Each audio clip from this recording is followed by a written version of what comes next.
So இப்ப recording ஆரம்பிச்சதுனால we will start just for the second one மட்டும் படிக்கலாம். ஆன்மாவை எனக்கு நன்றாக தெரியும் என்று கருதவில்லை, அதே சமயத்தில் தெரியாது என்றும் நினைக்கவில்லை. ஏனெனில் எனக்கு என்னை தெரியும், ஆன்மாவை தெரியாது.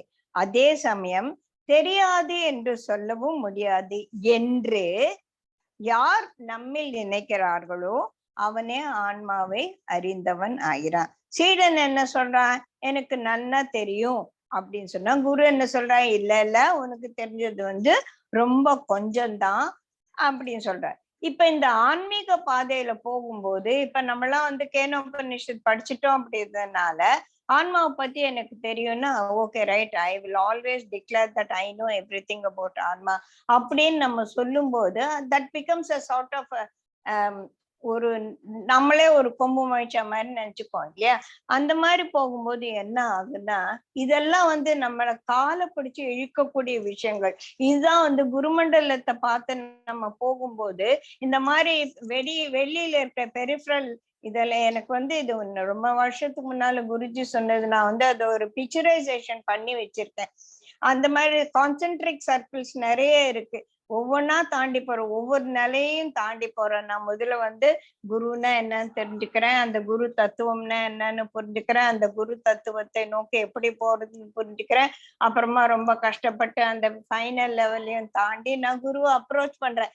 This is the process. அப்படின்னா இந்த 2வது 3வது லைனை தாண்டிடலாமே ஒழிய அதுக்கப்புறமா இந்த ஹாலுசினேஷன் எனக்கு எல்லாம் தெரிஞ்சிடுச்சு அப்படின்னு ஒரு எண்ணம் வரும்போது அது நம்மள காலை பிடிச்சு இழுத்து விட்டுடும். அதுதான் குருஜி சொல்றார், யோகம் குருமண்டலத்துக்குள்ள நீ நுழையும் போது இந்த மாதிரி நிறைய ஒரு விஷயங்கள் ஒரு இதுக்குதான் யோகமாயா அப்படின்னு சொல்லுவா.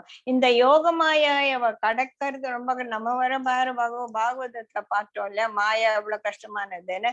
அந்த மாதிரி இந்த யோகமாயாவை நீ கடப்பது என்பது ரொம்ப கஷ்டம். இங்கெல்லாம் மாட்டிக்காத, ஒரே நான் சைட்ல எல்லாம் குதிரைக்கு போட்ட மாதிரி நான் வேற எதையும் பார்க்க மாட்டேன் அப்படின்னு சொல்லிட்டு நம்ம ஒரு கூர்மையான ஒரு நோக்கூட ஒன்ன பார்த்து போகும்போதுதான் இதுல எல்லாம் நம்ம மாட்டிக்காம இருக்க முடியும். ஆகையால நான் ஆன்மாவை பத்தி எனக்கு தெரியுமா அப்படின்னா ஏதோ தெரியும், இன்னும் நம்ம தெரிஞ்சுக்கணும் அப்படின்ற ஒரு எண்ணத்துல இருக்கும்போது அந்த தெரியும் என்று சொல்லும் சொல் ஒரு யோக நிலைக்கு நம்மள கொண்டு போகும். அதுதான் தெரிஞ்ச நம்ம கர்ம யோகத்துல பார்த்தோம்னா, நான் தான் தினம் இவ்வளவு கர்மம் பண்ணிட்டு இருக்கேன்னா அந்த கர்மத்தை சும்மா பண்ணாத, நீ அதை யோகமா பண்ணு அப்படின்னு சொல்லு. சோ அந்த மாதிரி இந்த ஆன்ம பயணத்தையும் நம்ம ஒரு யோகமா எடுத்து பண்ணும்போது அது நமக்கு தெரியும். 3வதுல என்ன சொல்லியிருக்கு அப்படின்னா, யாருக்கு தெரியாதோ அவனுக்கு தெரியும். ஏன் தெரியாது? இப்ப ஆன்மாவை பத்தி எனக்கு தெரியாதுன்னா ஆன்மான்னு ஒண்ணு இருக்கிறதுன்னு தெரிஞ்சதுனாலதான் அத இப்ப ஒரு தமாஷா ஒரு சொல்லுவாங்க, கோ பிரிங் காகா புகு அப்படின்னா, காகா புகு அப்படின்னா என்ன அப்படின்னா அது எனக்கு தெரியாது. அப்புறம் என்ன பண்ணு, அப்போ காகா பூவை எடுத்துன்னு வா அப்படின்னா காகா பூபுன்னு அதை எக்ஸ்பிளைன் பண்ணவும் முடியாது, அது எங்க இருக்குன்னு தெரியாது. அதை எடுத்துன்னு வாடான்னு சொன்னா என்ன பண்றது? அந்த மாதிரி ஒரு நாட் நோயிங்னஸ் இங்க இல்ல. காகா பூகுன்னா என்னன்னே தெரியாது, ஆன்மானே எனக்கு ஏதோ கொஞ்சம் தெரியும், அதனால ஆன்மாவை பத்தி எனக்கு தெரியும் அப்படின்னா ஆனா முழுசாவும் தெரியாது அப்படின்னு சொல்றாங்க. நன்றாக அறிந்தவர்களுக்கு தான் தெரியல. எதை நன்றாக எனக்கு ஃபுல்லா தெரியாது அப்படின்றத நன்றாக எனக்கு தெரியும், புரியுதா? அதே சமயம் நன்றாக எனக்கு தெரியும்னு சொல்லி நினைக்கிறவனுக்கு நிஜமாவே நன்றாக தெரியாது. யாருக்கு தெரியாதோ அவனுக்கு தெரியும், யாருக்கு தெரியுமோ அவனுக்கு தெரியாது. நன்றாக அறிந்தவர்கள் அறியவில்லை, நன்றாக அறியாதவர்கள் அறிகிறார்கள் அப்படின்னு சொல்லி நம்ம இந்த குரு சீடனே நம்ம இங்க எக்ஸாம்பிள் எடுத்துக்கலாம். ஏன் இதுல இவ்வளவு கஷ்டமா இருக்கு அப்படின்னா, இந்த அறிபவன், அறிவு, அறியப்படும் பொருள், இது அறிபவன் யாரு? நான். நான் என்ன? இந்த உடம்பு இல்ல, இந்த புத்தி இல்ல, இந்த மனசு இல்ல. அப்ப அந்த நான், அந்த அறிபவன் யாரு? அறிபவன் தான் அறியப்படும் பொருளும். எவ்வளவு கஷ்டமா இருக்கு பாருங்க. அறிபவன் யாரு? இப்ப நான் வந்து இந்த படிக்கிறேன் அப்படின்னா நானு புஸ்தகத்தை படிக்கிறேன். படிப்பதும் என்னை, படிப்பவனும் நான், படிக்கப்படுவதும் நான் அப்படின்னா அந்த 3 சேருது இல்லையா?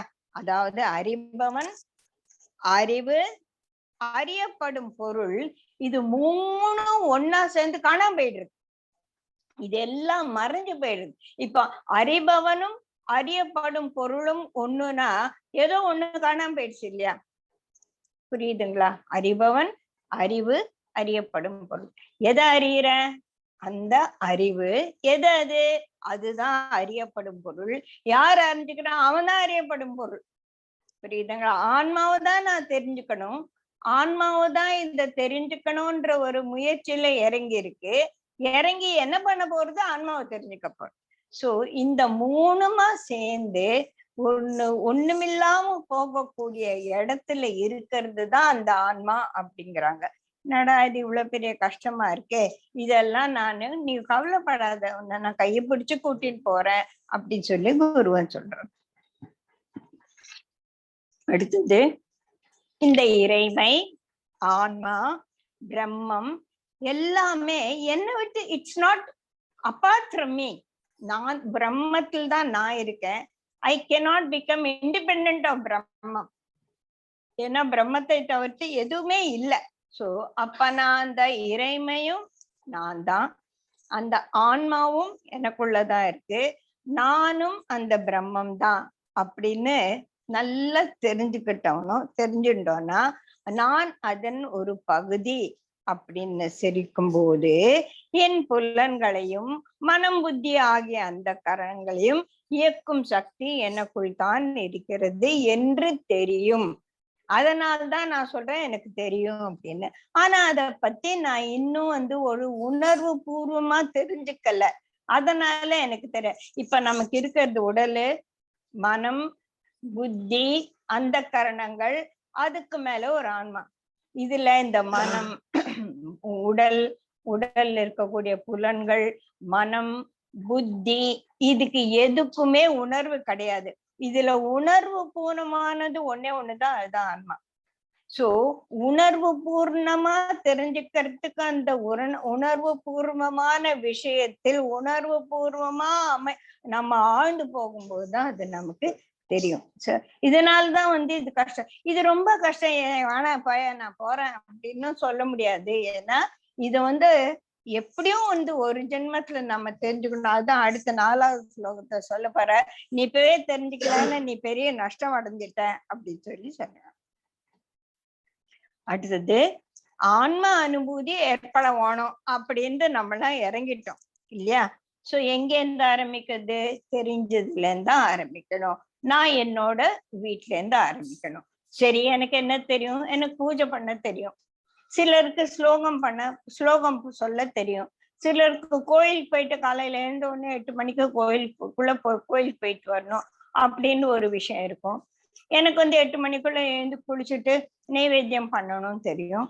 சிலர் இல்ல நான் 8 மணி மண்டலுக்கு அப்புறமா வேலையெல்லாம் முடிச்சுட்டு நான் ஸ்லோகம் சொல்லுவேன் அப்படின்னு சொல்லுவோம். சரி, இது எல்லாம் செய்யும் போது அதுல நீ ஆழ்ந்து போகணும் அப்படின்னு சொல்றாங்க. அது தாண்டா இந்த மீமாம்சம் சொல்றாங்க இல்லையா?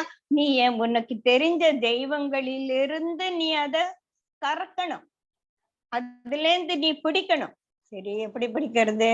நான் பூஜை செய்யறேன். ஃபார் என்னவே ஒரு எக்ஸாம்பிள் எடுத்துக்கிறேன், சரிங்களா? நான் பூஜை செய்யறேன், தினம் 8 மணிக்கு நான் பூஜை செய்வேன். அந்த பூஜை செய்யும் போது என்ன வரும்? நம்ம மனசு ஒரு கிளறணும். இதானா சொல்லியிருக்காங்க, இந்த மாதிரி நான் கிருஷ்ணர் பூஜை வரலட்சுமி பூஜை எல்லாம் அலங்காரம் பண்ணானா எனக்கு ஆன்ம அனுபூதி வந்துடுமா அப்படின்னு ஒரு கேள்வி வந்தோடனே கலைஞ்சு போயிடுது. அந்த ஒரு அவேர்னஸ் ஆட்டம் கண்டுடுது. இதுதான் யோக மாயா அப்படின்னு சொல்றாங்க. இதுல இருந்து நான் தப்பிக்கணும். என்ன பண்ணணும்?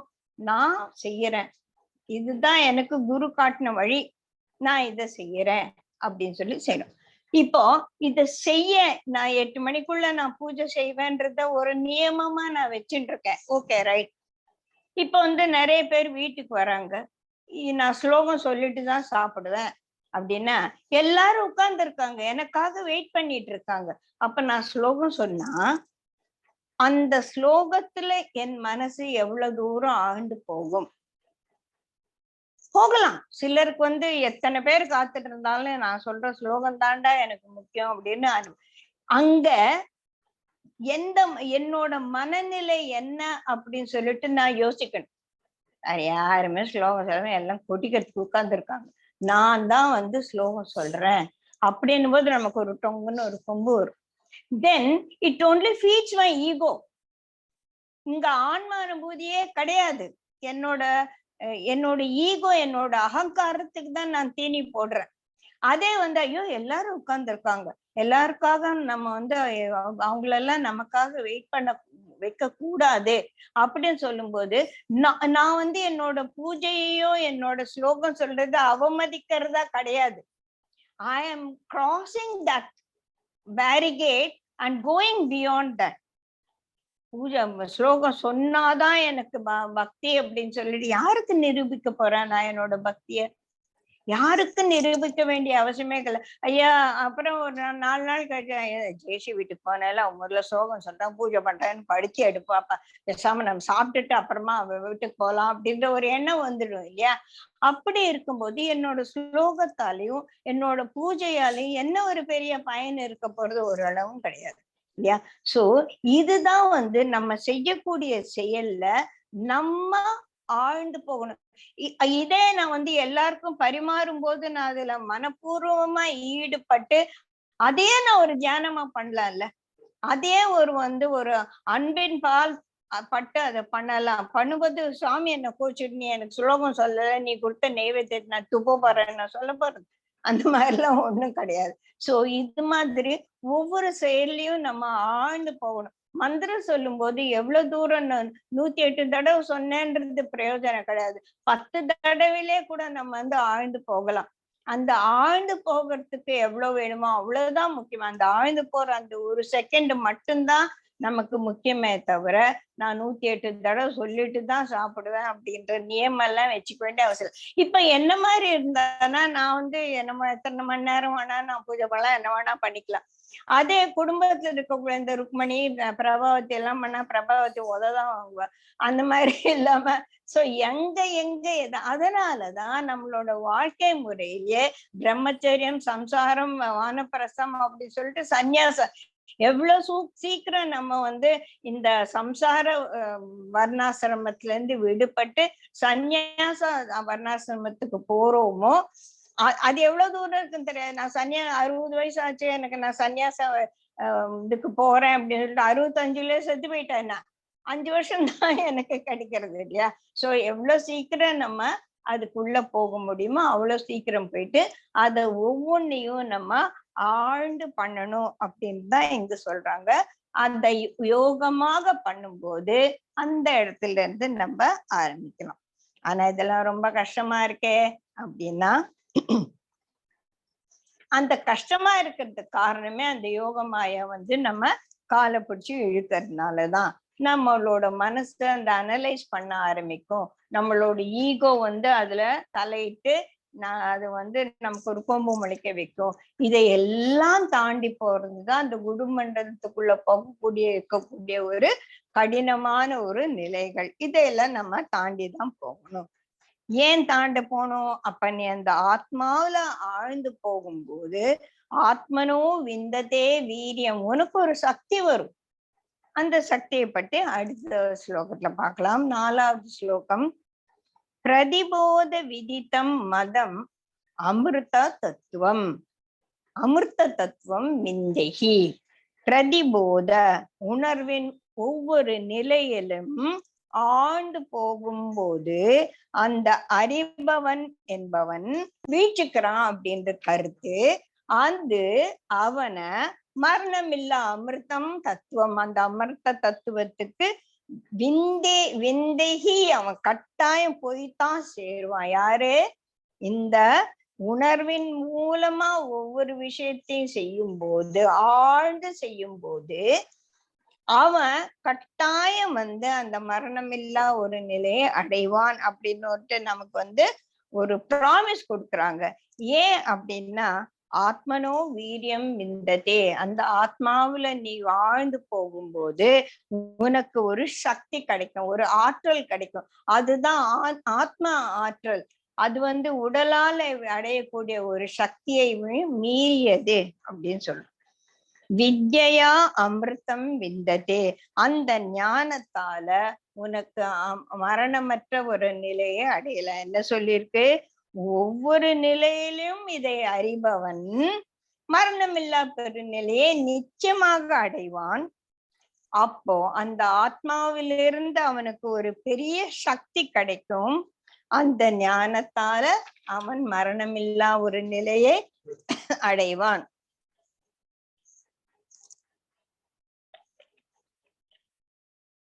உணர்வின் ஒவ்வொரு நிலையிலும் ஆன்மாவை அறிபவனே உண்மையில் அறிகிறான் என்பது சொல்லப்பட்ட கருத்துங்க. அப்படி அறிந்தவன் நிச்சயமாக மரணமில்லா பெருநிலையை அடைகிறான். மரணமில்லா பெருநிலைன்னா என்னன்னு நம்ம போன கிளாஸ்ல டீட்டெயில்டா பார்த்துட்டோம். Not that I am not going to tie, அப்படி கிடையாது. அதை நம்ம பார்த்துட்டோம். அந்த ஆன்மாவிலிருந்து ஒரு ஆற்றல் கிடைக்கிறது. ஞானத்தால் மரணமில்லா பெருநிலையை அடைகிறார். இதுல அந்த உணர்வு பூர்வமானது அந்த ஆத்மா தான் அப்படின்னு பார்த்தோம். இந்த ஆத்மா தரும் ஆற்றல் இருக்கு பாருங்க, இது எல்லா ஆற்றலை விட பெருசு. குருஜி சொல்வாரு, நல்ல சக்தி வாய்ந்த உடல் இருந்து மனசு வீக்கா இருந்தானா பிரயோஜனம் இல்லை. அதே மனது ஆற்றலோட இருந்தானா ஒரு வீக்கா இருக்கிற உடம்பு கூட அவன் எடுத்துன்னு போயிடுவான். இந்த மனதோட ஆற்றல் ரொம்ப ரொம்ப ரொம்ப முக்கியம். அதுக்கு அந்த கொக்கென்று நினைத்தாய கொங்கணவா அப்படின்னு சொன்ன அந்த கதை ஞாபகம் இருக்குன்னு நினைக்கிறேன். ஜஸ்ட் ஒரு ஷார்ட்டா பார்க்கலாம்.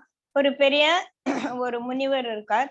அவர் காட்டுல தவம் பண்ணிட்டு அப்பா பசி எடுக்கும் போது நான் ஊருக்குள்ள பவதி பிட்சாந்தேகி அப்படின்னு கேட்பாரு.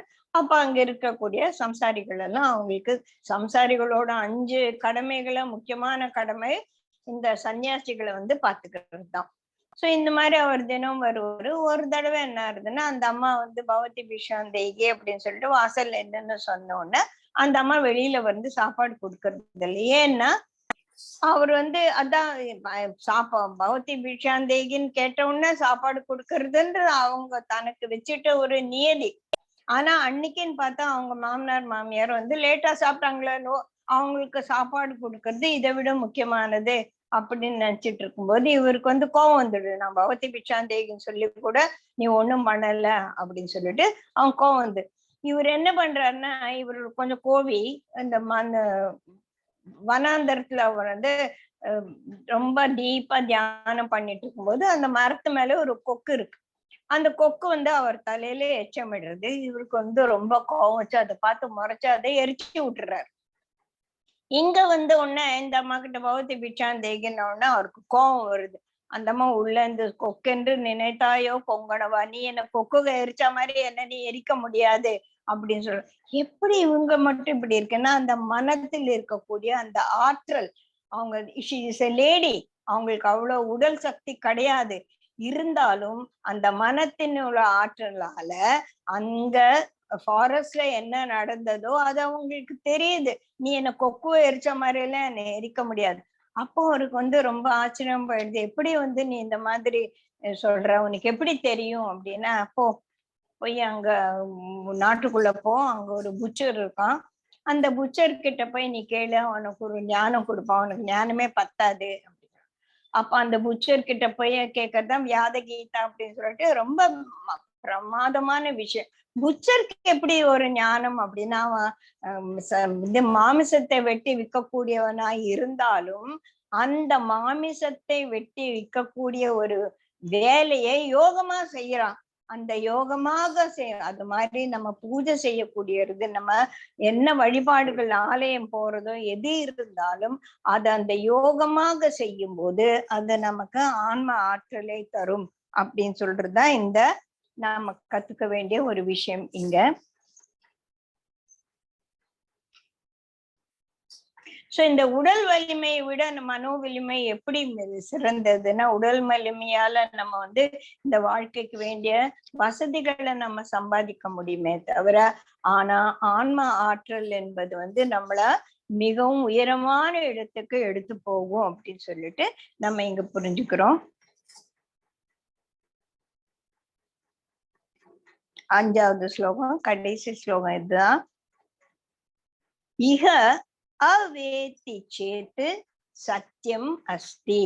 இங்கேயே, இந்த ஜென்மத்திலேயே, இப்பவே இதற்காக நீ ஒரு முயற்சி செய்து தெரிஞ்சுக்கிட்டேன்னா அதுதான் உண்மையான நிறைவு.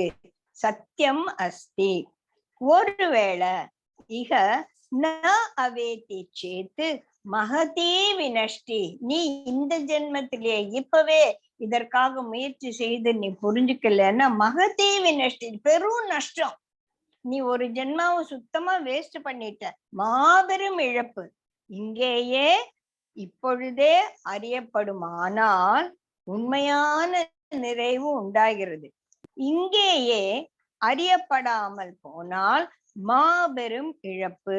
அப்ப என்ன, அந்த பூதேஷு பூதேஷு விசித்திய தீரா, ஒவ்வொரு உயிர்லயும் நீ அந்த பிரம்ம தத்துவத்தை பார்க்கக்கூடிய ஒரு தீரனாக நீ அவன் ஆன்ம ஆற்றல் வந்துடுச்சு, தீரனாக அவன். அப்போ அஸ்மாத் லோகாத் பிரேத்திய அமிர்தா பவதி, அப்ப இந்த உலக வாழ்க்கை என்ற இந்த இதுல இருந்து விடுபட்டு நீ மரணமற்ற ஒரு நிலையை கட்டாயம் அடைவாய். அப்படி இதனோட பொருள் என்ன, இங்கேயே ஆத்மாவை அறிந்தால் வாழ்க்கையில் உண்மையான நிறைவு ஏற்படுகிறது, இல்லாவிட்டால் மாபெரும் இழப்பு. இதை அறிந்தே விழிப்புணர்வு பெற்றவர்கள் எல்லா உயிர்களிலும் ஆன்மாவை உணர்கிறார்கள். அத்தகையவர்கள் இந்த உலகத்திலிருந்து விடுபட்டு மரணமற்ற நிலையை அடைகிறார்கள். மரணமற்ற நிலை எப்படி அடையிறது அப்படின்னா, இப்போ இந்த விழிப்புணர்வு, எந்த விழிப்புணர்வு, அகம் பிரம்மாஸ்மி அப்படின்றது வந்து இந்த மகா வாக்கியம் இல்லையா, இந்த அகம் பிரம்மாஸ்மி, நான் வந்து பிரம்மத்தை சேர்ந்தவன், நான் என்பது இந்த உடல் அல்ல. சோ இந்த உடலுக்கு வரக்கூடிய கஷ்டங்கள், இந்த பிறவி என்னும் நோய், இதெல்லாம் சும்மா இந்த பாடிக்கு தான், எனக்கு இல்ல அப்படின்னு நினைக்கும் போது எந்த கஷ்டமும் ஒரு பெரிய கஷ்டமாக இருக்காது. அது வந்து உடல் வேறு, மனம் வேறு, புத்தி வேறு, புலன்கள் வேறு அப்படின்னு சொல்லிட்டு நம்ம பிரிச்சு பிரிச்சு பிரிச்சு அறியும் போது அந்த ஆன்மாவுக்குள்ளேயே நம்ம நிலைத்திருக்கோம். இன்னைக்கு காலையில கிளாஸ்க்கு வந்தவங்களுக்கு கூட ரொம்ப சார் வந்து ரொம்ப இதுவா சொன்னார், நான் பிராணாயாமா பண்றேன் அப்படி, எனக்கு வந்து ரொம்ப அப்பீலிங்கா இருந்தது. பிராணாயாமம் கவுண்ட் 1 2 3 4 1 2 3 4 1 2 3 4 5 6 1 2, இது இல்ல பிராணாயாமம். ரொம்ப அழகா சொன்னார். அதை நீ உள்ள இழுக்கும் போது, அந்த ஒரு ஆன்மாக்குள்ள போகும்போது எப்படி ஒவ்வொரு நிலையிலும் ஒவ்வொரு மூச்சிலையும் வந்து நம்மள உணரணும். இன்ஹேல், போகுது போகுது போகுது போகுது, எங்க போகுது, எப்படி இருக்கு, அந்த சமயத்துல என்னோட அவயவங்கள் எல்லாம் எதை உணர்றது. ஓஹோ, அப்ப நான் வந்து அந்த kumbhaka 1 2 3 4, let's not get stuck into the number. அந்த நிறைவு வரும்போது ஃபுல்லா சொல்ல நான் வந்து எக்ஸ்பீரியன்ஸ் பண்ணும்போது எப்படி இருக்கு. ஓஹோ சரி, இது வந்து நான் எக்ஸேல் பண்றேன், 6 கவுண்ட்ஸ்க்கு எக்ஸேல் பண்ணும்போது எவ்வளோ ஒரு எக்ஸ்பான்சிவ்னஸ் ஏற்படுது. அப்புறமா இந்த சூன்யமா இருக்கும்போது ஒண்ணுமே இல்லாது, ஒவ்வொரு மூச்சிலையும் இந்த மாதிரி ஒரு 8 தடவை பண்ண ஏன் நமக்கெல்லாம் ஞானம் வராது, ஏன் நமக்கு ஆன்ம அனுபூதி வராது, கட்டாயம் வரும் இல்லையா. சோ இந்த மாதிரி நான் வந்து பூஜை செய்யறத பத்தி சொல்லும்போது, நம்ம பிராணாயாமம் செய்யும் போது கூட அந்த ஒவ்வொரு மூச்சிலையும் ஒவ்வொரு நிலையிலும் அந்த ஆழ்ந்து போகக்கூடிய ஒரு அனுபவம் வர வர வர வர நம்ம வந்து பியூரிஃபை ஆகும். அதே சமயத்துல மனசு வந்து சட்டுன்னு ஒரு இடத்துல நிற்கும். அந்த மனசு ஒரு இடத்துல நிற்கும் போது நம்ம செய்யக்கூடிய பூஜையோ சொல்லக்கூடிய ஸ்லோகங்களோ எல்லாமே வந்து ரொம்ப மீனிங்ஃபுல்லா இருக்கும். இத நீ இப்பவே உணரலன்னா வேஸ்ட்பா. உன் வாழ்க்கையே இந்த ஜென்மமும் போச்சு அப்படின்னு சொல்லிட்டு இருக்கணும் அப்படின்னு சொல்லிட்டு சொல்றாங்க. இந்த மாதிரி ஒரு மனோநிலையில, இந்த மாதிரி ஒரு உணர்வு பூர்வமா நம்ம வாழ்க்கையை வாழும்போது, நான் வேறு நீ வேறு அப்படின்றது இல்லாத போகும்போது, எல்லா உயிர்களையும் சமமாக பார்க்கக்கூடிய, கிருஷ்ணர் சொன்னார் இல்லையா, சமநோக்கு வரணும் அப்படின்னு. அந்த சமநோக்கு நமக்கு வந்துட்டானா நம்ம தான் இந்த ஆன்மாவை அறியும் முயற்சியில் ஈடுபட்டவர்களாக அறிவோம் அப்படின்றது இன்னையோட லெசன். அடுத்தது ரொம்ப இன்ட்ரெஸ்டிங் ஸ்டோரியா இருக்கும். அது அடுத்த வாரம் பார்ப்போம். ஜெய் குருதேவ். ரெக்கார்டிங் ஸ்டாப் பண்ணிடலாம். Super, thank you. ஜெய் குருதேவ். அப்பா இன்னைக்கு சொன்னாருல்ல, 1 2 3 கரடி சர்க்கஸ்ல எல்லாம் அதை நினைச்சு நான் ஈவினிங்